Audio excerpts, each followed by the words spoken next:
o sako ko ro ka taro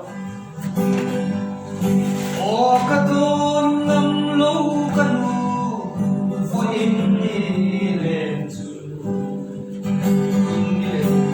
in lo chua ye kana a te fei si lo ni sun tua na oin de cha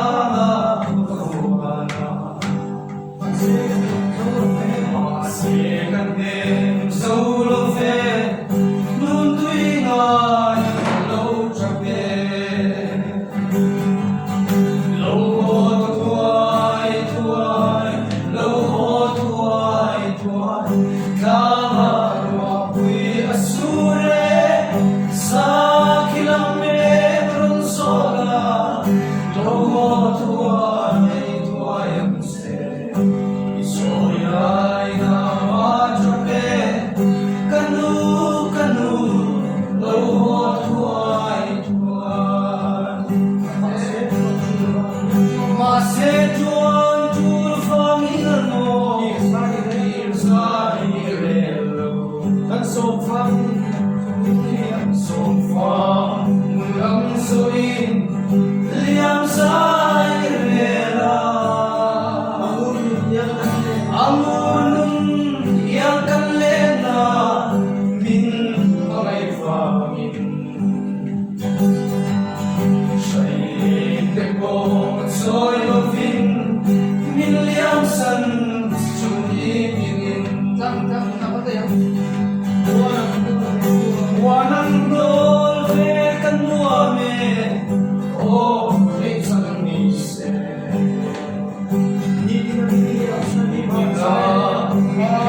Adam kan hok selama sungkuhan besar siaram kesilin suara kasih shailete himay tui ang yang lohot tuai tuai lohot tuai tuai kamar wakui asure sa